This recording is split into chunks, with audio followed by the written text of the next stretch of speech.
स्वामी प्रसाद मौर्य जी मेरे साथ मौजूद हैं, उनसे बात करेंगे। सर, कल से आपकी यात्रा का जो है तीसरा चरण जो है वो शुरू हो रहा, किस तरह देखते हैं, क्या कहेंगे? कल यानी 2 अप्रैल से संविधान सम्मान एवं जनहित हुंकार यात्रा का दूसरा चरण प्रारंभ होने जा रहा है। दूसरे चरण का कार्यक्रम 2 अप्रैल से लेकर 9 अप्रैल तक बस्ती मंडल और गोरखपुर मंडल के सभी जिले और विधानसभाएं का दौरा किया जाएगा और इसी के कंटिन्यूएशन में 10 अप्रैल से 14 अप्रैल तक कानपुर के सभी मंडल विधानसभाओं में दौरे का कार्यक्रम जारी रहेगा। इस तरीके से 2 अप्रैल से लेकर 14 अप्रैल तक दूसरे और तीसरे चरण का कार्यक्रम लगातार यात्रा का चलता रहेगा।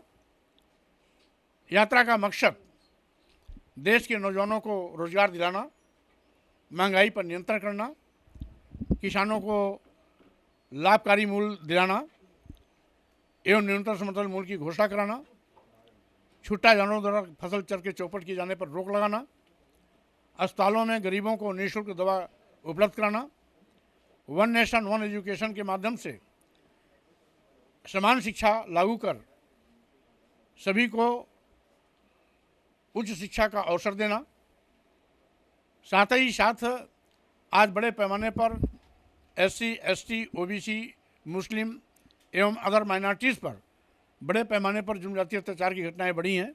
आए गए दिन किसी न किसी नौजवान की हत्या हो रही है, बहन बेटियां बलात्कार शिकार बनाई जा रही हैं, फर्जी मुकदमे लगाए जा रहे हैं, सरकार गूंगी बहरी अंधी बन के तमाशबीन बनी हुई है। इसलिए ऐसी घटनाओं पर रोक लगाना, संविधान की कसम खाने वाली भाजपा सरकार आज आरक्षण नियमों को शून्य निष्प्रभावी कर दिया है। 100% उसका क्रियान्वयन करना, EVM मशीन पर प्रतिबंध लगाना, बैलेट पेपर के माध्यम से वोटिंग कराना और साथ ही साथ आज जो श्रम का बड़े पैमाने पर शोषण हो रहा है, graduate, post graduate, BTech, BBA, MBA आदि हाईली क्वालिफाइड लड़के आउटसोर्सिंग के नाम पर 8,000, 10,000, 12,000 में नौकरी करने के लिए मजबूर हैं, जो सरासर नौजवानों के साथ अन्याय है। इसलिए मेरी मांग है कि आउटसोर्सिंग कर्मियों को सरकारी कर्मी घोषित किया जाए, आउटसोर्सिंग भर्ती में भी आरक्षण व्यवस्था लागू किया जाए। साथ ही साथ जो मानदेय पे काम कर रहे हैं, आंगनबाड़ी कार्यकर्ती, सहायिका और पंचायत मित्र, शिक्षा मित्र आदि आदि, इन सबको सरकारी कर्मी घोषित करके इनको पूर्ण वेतन की व्यवस्था दिया जाना चाहिए। और जब सरकार जब तक बेरोजगारों को नौजवान नहीं दे पाती है, तब तक उनको बेरोजगारी भत्ता देने की व्यवस्था सुनिश्चित करनी चाहिए। लेकिन सरकार अपनी इन जवाबदेही से बचने के लिए हमेशा वो सांप्रदायिक सौहार्द बिगाड़ने के लिए कोई न कोई शिगुफेबाजी करती रहती है।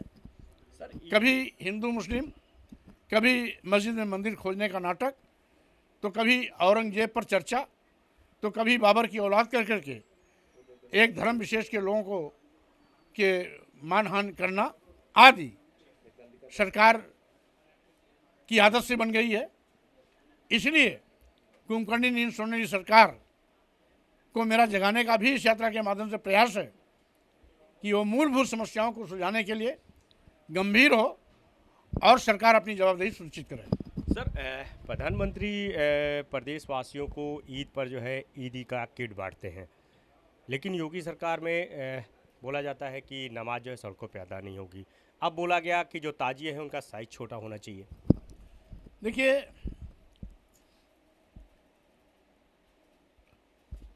छोटी सोच के लोग छोटी बात करते हैं। माननीय मुख्यमंत्री का पद बहुत गरिमामय वाला पद होता है। माननीय मुख्यमंत्री योगी जी आज तक मुख्यमंत्री पद की गरिमा को समझ ही नहीं पाए हैं। इसीलिए वो अपनी सोच के मुताबिक हमेशा इस प्रकार की छोटी हल्की मुल्की बातें करते रहते हैं। आज प्रदेश जल रहा है, कानून व्यवस्था ध्वस्त है, गुंडे माफिया अपराधी बेखौफ कानून की धज्जियां उड़ा रहे हैं, करोड़ों नौजवान बेरोजगार हो गए हैं। जब भी कभी कोई सरकारी भर्ती आई, भ्रष्टाचार की बलवेदी चढ़ गई, किसान दर की ठोकरें खा रहा है, लाभकारी मूल्य देने का वादा करने वाले आज तक लाभकारी मूल्य नहीं दे पाए, छुट्टा जानवर किसान की फसल चल के चौपट कर दे रहा है। इन सब मूलभूत समस्याओं पर नजर जाने के बजाय यह कभी हिंदू मुस्लिम का एजेंडा उछालेंगे, कभी मस्जिद में मंदिर खोजने की नाटक करेंगे, कभी औरंगजेब के नाम की लेकर चर्चा करेंगे, कभी बाबर की औलाद कह करके एक धर्म विशेष के लोगों पर तीखा प्रहार करेंगे, और कभी अब ताजिया पर आ गए।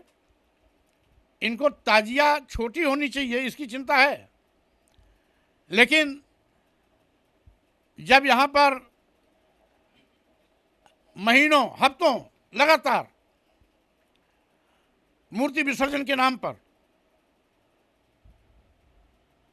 पूरी सड़कें पुलिस संरक्षण में घेर करके लोग विसर्जन के लिए जाते हैं, लोग आना जाना लोगों को हराम हो जाता है, उसी पे चिंता नहीं है। तो अंधा बाटे रेवड़ी अपन अपन का दे, यानी एक विशेष धर्म के हर कार्यों पर उनकी नजर है, औरों पर क्यों नहीं है?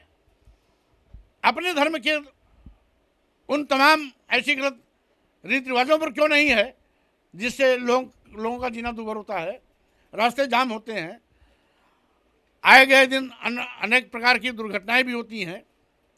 लेकिन माननीय मुख्यमंत्री जी अपनी गरिमा के विपरीत इस प्रकार की हल्की बात करके समझते हैं कि हम लोगों की आंख में धूल झोंकने में कामयाब हो रहे हैं, लेकिन प्रदेश और देश की जनता इसकी नोटिस ले रही है और समय पर इसका जवाब भी देगी। सर आखिरी सवाल, वक्फ बोर्ड संशोधन बिल जो है पेश होने वाला है, तमाम जो सवाल जो तमाम बयान आ रहे हैं सरकार की तरफ से, उससे साफ लगता है कि सरकार ने मन बना लिया है, भले इसका विरोध किया जा रहा है, क्या कहेंगे? देखिए, अपनी जनता पार्टी सरकार के संशोधन बिल का विरोध करती है। वक्फ बोर्ड में किसी प्रकार का छेड़खानी करना सरकार की नीयत पर कहीं न कहीं उंगली उठाने के लिए मजबूर करती है कि वक्फ बोर्ड की ज़मीन को सरकार हड़पने, अपने तौर तरीके से उसको एंजॉय करने और उसका दुरुपयोग करने के नियत से ये बिल ला रही है। इसलिए वक्फ बोर्ड में किसी प्रकार के संशोधन की आवश्यकता नहीं है, सरकार को संशोधन बिल लाने से बचना चाहिए। कैमरा से सौरभ साथ, अनूप कुमार, भारत समाचार, लखनऊ।